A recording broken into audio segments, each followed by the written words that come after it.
नमस्कार, आप देख रहे हैं वीके न्यूज। मैं हूं सुनील राउत और इस वक्त बड़ी खबर आ रही है सुप्रीम कोर्ट से। सुप्रीम कोर्ट आज 3 बड़े अहम मामलों पर अपना फैसला सुनाने वाला था, जिसमें सबसे पहला फैसला सुप्रीम कोर्ट ने सुना दिया है। जी हां, सुप्रीम कोर्ट ने सबरीमाला मामले पर फैसला सुना दिया है और इस फैसले के तहत सुप्रीम कोर्ट ने इस केस को बड़ी बेंच को शिफ्ट कर दिया है। जी हां, सुप्रीम कोर्ट ने कि जो 5 जजों की बेंच ने जो ये फैसला सुनाया था, उसे 7 जजों की बड़ी बेंच को इस फैसले को ट्रांसफर कर दिया है। और बड़ी बात यह कि जो पुराना फैसला है सुप्रीम कोर्ट का, वो लागू रहेगा। यानी कि सबरीमाला मंदिर में महिलाओं के प्रवेश की जो रोक हटाई थी, वो महिलाओं के प्रवेश पर जो रोक थी उसे जो हटाया था वो बरकरार रहेगी। और आने वाले दिनों में अयप्पा मंदिर में एक बड़ा फेस्टिवल होने वाला है, जिसको लेकर सुरक्षा के वहां कड़े इंतजाम किए गए। 10,000 से ज्यादा पुलिस तैनात की गई है। तो सुप्रीम कोर्ट का फैसला ये बेहद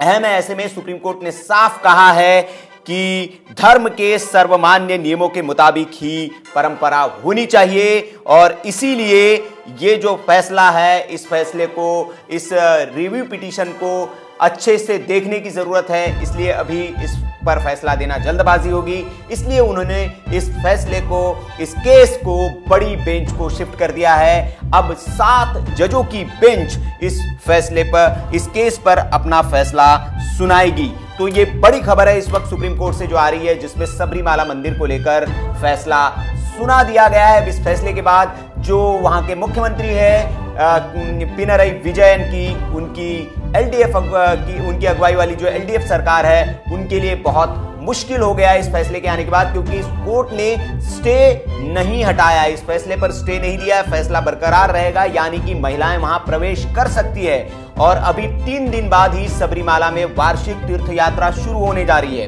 केरल में जो पथनमथिट्टा जिला है, वहां के पश्चिमी घाटी पर जो संरक्षित वन क्षेत्र में है, वहां पर स्थित पहाड़ी के धार्मिक स्थल पर जो द्वार नंबर 16 है, उसे नवंबर की जो द्वार है वहां पर, उसको 16 नवंबर की शाम को 2 महीने तक चलने वाले मंडलम मकारू विलाक्कू के लिए खोल दिया जाएगा।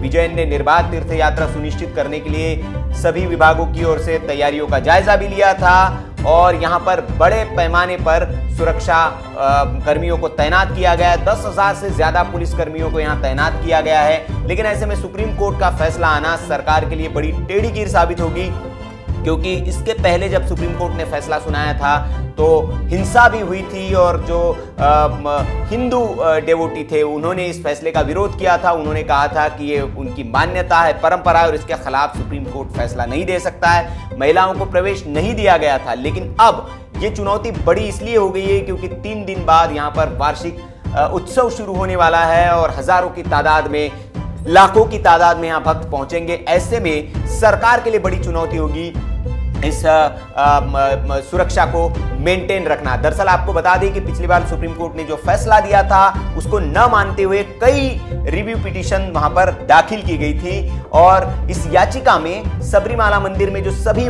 आयु वर्ग की महिलाओं को जो प्रवेश की अनुमति दी गई थी, उस आदेश पर पुनर्विचार करने की सुप्रीम कोर्ट से मांग की गई थी। सबरीमाला मंदिर मामले में सुप्रीम कोर्ट ने 56 पुनर्विचार याचिकाएं दायर हुई थी, 4 ताजा रिट भी याचिकाएं लगी थी और मामला स्थानांतरित करने संबंधी 5 याचिकाओं समेत ऐसी कुल 65 याचिकाएं लगी थी, जिस पर सुप्रीम कोर्ट ने सुनवाई की और इस पर फैसला अपना आज सुना दिया। ये याचिकाएं सुप्रीम कोर्ट के उस फैसले के बाद दायर की गई थी जिसमें सबरीमाला में सभी उम्र की महिलाओं को प्रवेश देने संबंधी आदेश सुप्रीम कोर्ट ने राज्य सरकार को दिया था और कहा था कि आप ये सुनिश्चित करें कि उस मंदिर में सभी उम्र की महिलाएं जा सके। आपको बता दें कि इस मंदिर में 10 साल से 50 साल तक की उम्र की महिलाओं के प्रवेश वर्जित है। ये महिलाएं इस मंदिर में नहीं जा सकती है। सबरीमाला पर उच्चतम न्यायालय के फैसले के बाद केरल में हिंसक प्रदर्शन भी हुए थे।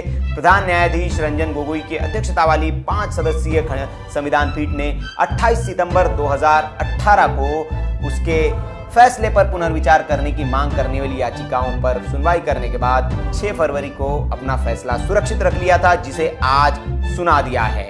उस पीठ में न्यायमूर्ति आर एफ नरीमन, न्यायमूर्ति खानविलकर, न्यायमूर्ति डी वाई चंद्रचूड़ और न्यायमूर्ति इंदु मल्होत्रा शामिल हैं। शीर्ष न्यायालय ने तब 4-1 के बहुमत से 28 सितंबर 2018 को यह फैसला दिया था और कहा था अपने फैसले में कि केरल के जो मशहूर अयप्पा मंदिर है वहां पर 10 से 50 साल की उम्र की महिलाओं और लड़कियों को जो प्रवेश नहीं दिया जाता है उस रोक को हटा दिया गया है और ये कहा था कि हिंदू धर्म की सदियों पुरानी ये परंपरा गैर कानूनी और असंवैधानिक है, इसलिए यहाँ पर सभी महिलाओं को प्रवेश का अधिकार है। 5 सदस्यीय संविधान पीठ ने खुली अदालत में याचिकाओं पर सुनवाई की थी और पक्षकारों को सुनने के बाद अपना फैसला सुरक्षित रख लिया था, जिसे कोर्ट ने आज सुना दिया है। और फैसले में बड़ी बात निकलकर जो आई है वो ये, इस फैसले को, इस केस को सुप्रीम कोर्ट के 5 जजों की बेंच ने उससे भी बड़ी बेंच और बड़ी बेंच 7 जजों की बेंच को ट्रांसफर कर दिया है। अब इस मामले पर दोबारा से सुनवाई होगी, सारे तथ्यों को, सारे पक्षों को सुना जाएगा, तथ्यों को देखा परखा जाएगा